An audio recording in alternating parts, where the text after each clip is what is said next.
Welcome to College Football Roundtable, your source for college football coverage, including major storylines, playoffs, can't miss game previews, and picks each week. Join your hosts, Dan, Rob, and Jordan at the Roundtable for a show unlike anything else. As for Football presents the College Football Roundtable.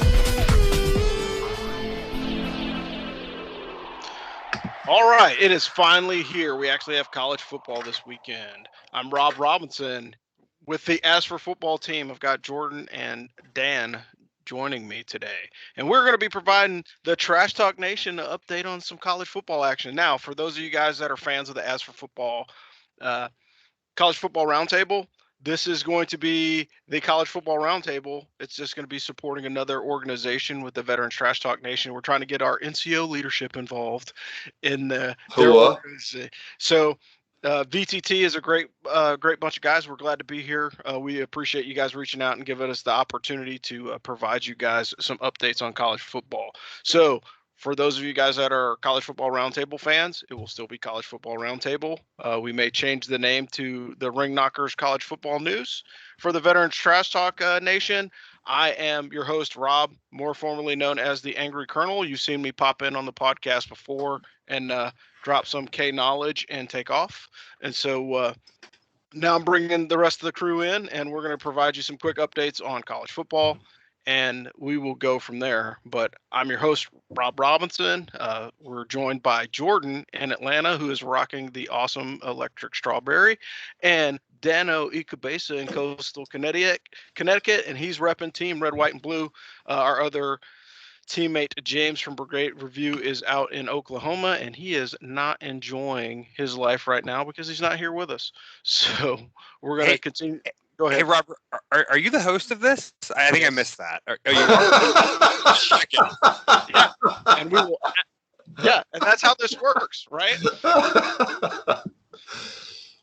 All right, so moving on. One of the fundamental principles that we all learn in the Army is keep it simple, stupid. So we will hit the teams that may be of interest to the Veteran Trash Talk Nation. Veteran Trash Talk is about 18,000 strong and growing. What a great organization, and it's just glad to be a part of what these guys are doing. And so we're going to move in. Quick highlights from last week. All of the Service Academy teams were inactive. So you had Army is 0-0, Navy 0-0, Air Force is 0-0, and they will always be zeros. The Coast Guard Academy, which is a FCS team, and the Merchant Marine Academy, and they're all at zeros. So there is no significant updates to college football at the moment. The Commander-in-Chief Trophy.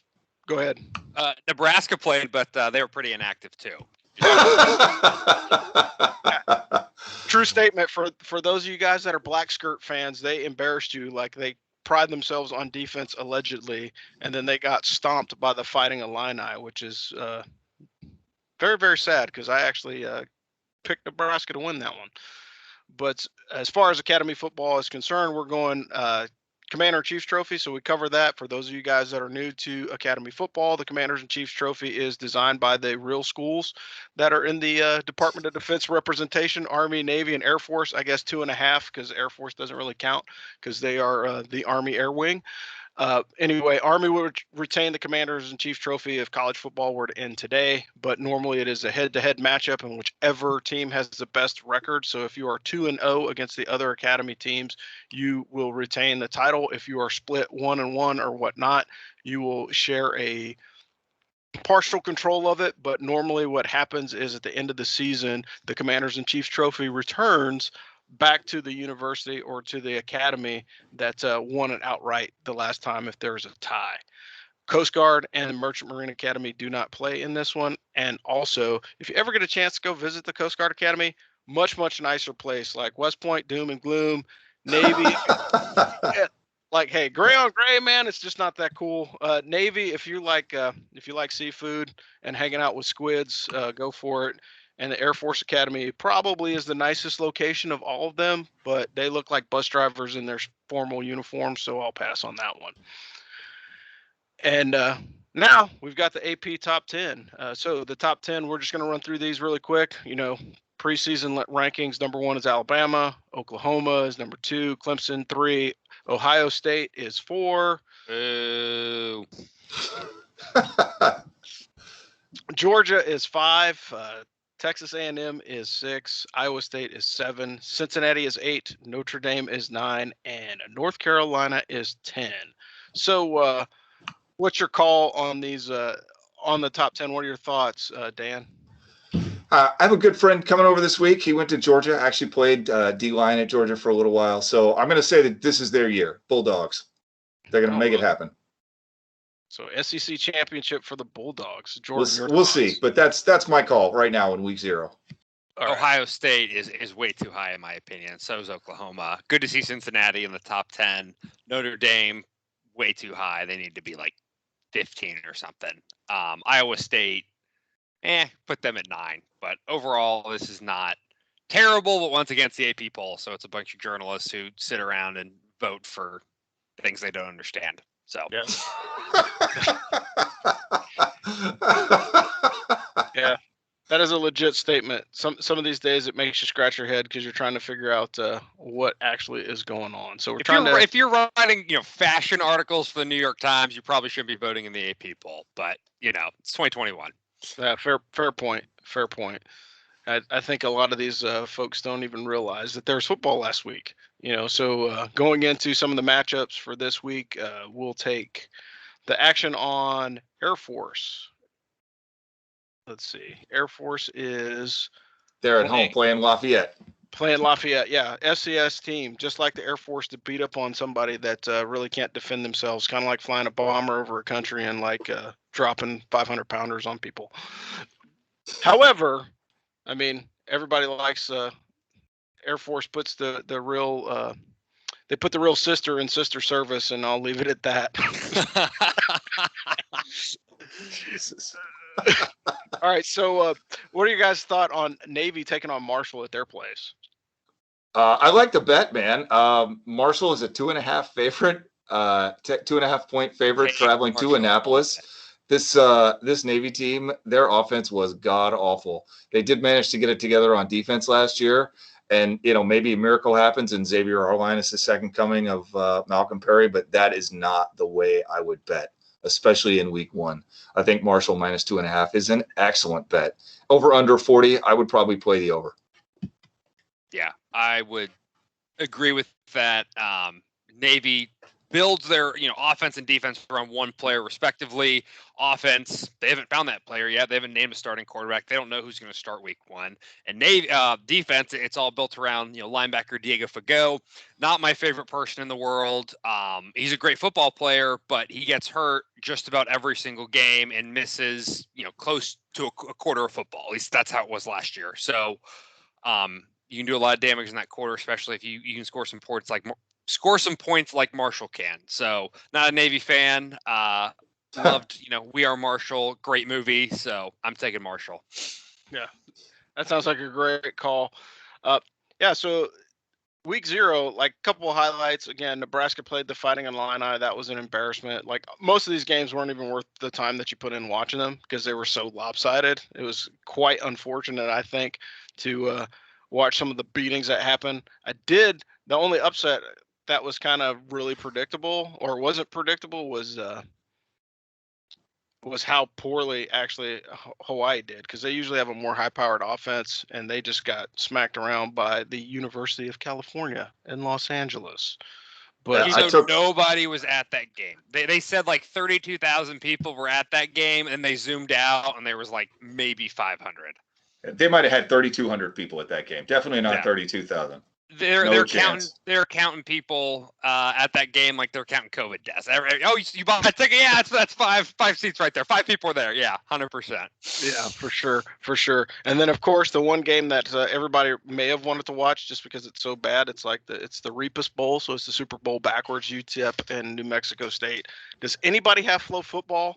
I mean, you have to be a diehard fan of those teams to watch that channel, because I have no idea where to find that thing.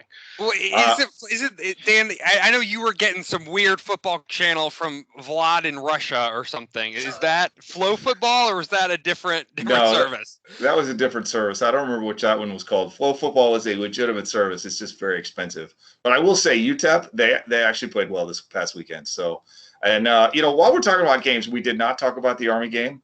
on this show. We did obviously talk about it on our show, but we might want to run through that one there, Rob. Okay, so let's talk about Army versus Georgia State. So we covered this pretty extensively in our As for Football Army football show. But right now we're looking at the Georgia State preview. Again, Dan covered it. The offense is decent. I mean, Cornelius Quad Brown, I mean, he's redshirt sophomore, so that means he's probably counting the days until he can go into the NFL because that name, image, and likeness thing is working for him, and he's ready to go. But he's a 58% passer, and, it's going to be interesting. It's going to be the RPO versus the triple option. I think that's kind of how the game is going to play out, and I think, at least on the offensive side, execution is going to matter. Jordan, what are your thoughts? I think it's really going to come down to the offensive line. Georgia State's strength on defense is their defensive line. I think if Army's offensive line stays healthy and executes the way we know that they can, we're going to move, 3 to 4 yards every single play, and we're going to chunk our way down the field. It's going to be 80-something beautiful degrees in Atlanta. It's going to be hot. That defense is not going to want to sit out there on the turf at 2 o'clock under that Georgia sun, getting their knees broken. So, let's get it done. Yeah, Army +3. That is an excellent bet. I like that one. Yeah, Army +3. And then on the defensive side, I think Army has a much better defense. I mean, they're way higher ranked than Georgia State last year. And, the most telling statistic for the Georgia State defense is the 3.9 yards per carry that they gave up last season. And that doesn't seem like much if you're playing against passing teams, which they struggled immensely against. But when you're looking like a team like Army that likes to run the ball and control the tempo of the game, 3.9 yards per carry, like you're stabbing yourself in the own heart with that move. One of the things that we always talk about is fact or fiction. So we'll kind of run through some of the fact or fiction for this week. And Dan, what are your thoughts? You had Army wins by 10 points. Is that fact or fiction? Well, like I said, I for this show, let me just say, I think that Army bet, Army +3, that's an excellent bet. Yeah. I mean, we did our fact or fiction, and I do think Army's going to win. I did my fact or fiction was Army wins by 10 points, but for this show, we tend to focus on the lines a little more, and I definitely I think Army +3. That is an excellent bet. Take Army on the money line. I think that's a good bet too. So I think it's +125. So whatever. Yeah, I'm excited about this game. I think the Black Knights are going to roll. Jordan, what are your thoughts? I think Army's going to win. Georgia State -2.5, -3. All right, that's your home field advantage right there. So even if you take that away and it's a 50-50 matchup, I'm going to take the Black Knights. I think we have a better football team. I think we have a better coaching staff. Also, Georgia State's coach is going to drench through his shirt. So really the over-under should be like by halftime, does the man need to change his shirt? That's all I have to say. Live picks. There's your prop bet for the week, whether or not the coach is going to have to change out his shirt. As we get a little bit deeper into the season, we're going to start posting our trap game of the week. So we're all going to do a little bit of research and figure out what team we think is going to stumble. I think that'll get a little bit more interesting as you start the carousel, the top 5, because I don't know if Alabama is going to let go of that number 1 spot, but I think 2 through 5 is fair game. So I think, between Oklahoma, Clemson, Ohio State, and Georgia, I think that's going to be a revolving door of who at number 2 is basically going to be this season, unless something drastic happens in Alabama. Jordan. So I did my homework. I don't know what you did. I think Ohio State could get upset this weekend. And I don't really have a ton of evidence besides the fact that PJ Fleck at Minnesota is very disciplined. They didn't have the season they wanted last year, but they were close. I think they have a good football team. I think Ohio State's a little cocky, a little arrogant. I think they're the best thing in the world because they have "the" in front of their name. So watch out for that. We'll see what happens. Oh, man. Every year I'm like, this is Minnesota's year. You want to know something, Jordan? It's never Minnesota's year. I'm sorry. After the year they've had, like the state of Minnesota and Minneapolis, like you would think maybe they could get a win. But yeah, I'd like to see that. Don't get me wrong. I'd like to see it, but I would not want to be a part of Minnesota Nation just because of how frustrating it must be. I mean, I wouldn't want to be a part of Ohio State Nation because they're so damn. At least they win games. That's not. I'll give them that. But yeah. Fair point. Hey, it is what it is. It's the Big Ten. Those games are always really early in the season. Those are always gimmies, and usually that's the time to be, being completely honest and doing some analysis of college football. That's usually when Ohio State does lose one, is early in the season. Within like the first three, somebody gets the drop on them. They're playing from behind. They make a mental mistake and they fall out of the game. So that is definitely within the realm of the possible against a tough Minnesota team if Minnesota is a tough Minnesota team. And again, I think all the little kids in Minnesota stopped dressing like PJ Fleck for Halloween last year because their season wasn't all that great. But I think that's a game to watch this week. And, if you're a Big Ten fan, like, unless you like watching Michigan and their stupid hats and stupid shorts, I think that's pretty much the only game that's of note. I got one for you. Bowling Green at Tennessee on Thursday night. Can Bowling Green keep it close? Is this a game to watch, or does Tennessee look like a powerhouse for one game this year? As a UCF fan, Josh Heupel is not on my Christmas card list for a variety of reasons. Anything can happen. It's Heupel football, so I would almost put him up there with Willie Taggart.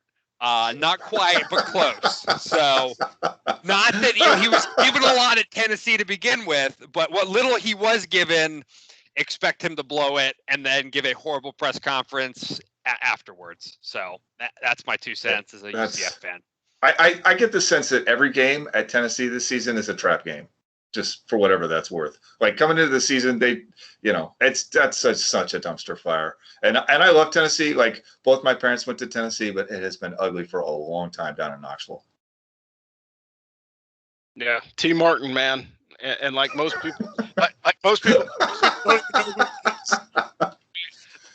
that was the last moment of greatness in Tennessee history. I mean, they came close when they had Tosh Point oh playing coach for him for a little bit, but he moved on to bigger and better things as well. So I think it's going to be interesting week this week. It's just great to have college football. We're looking forward to it. Trash talkers, I know you guys are going to be talking mad crap on us because we're a bunch of O's talking about football. You're like, sir, you don't know what you're talking about. Jesus Christ.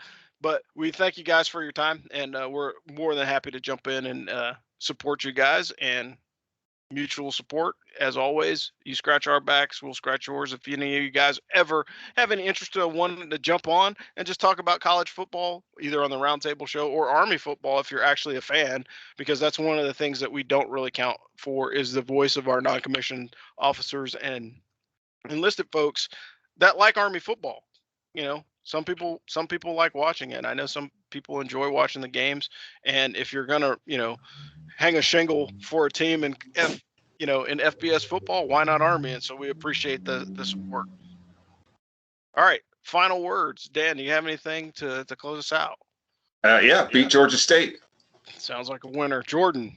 I live in Atlanta, so it's going to be really interesting to see how many cars are broken into this weekend, with it being Labor Day weekend, and then you got the Miami crowd coming into town to play Alabama.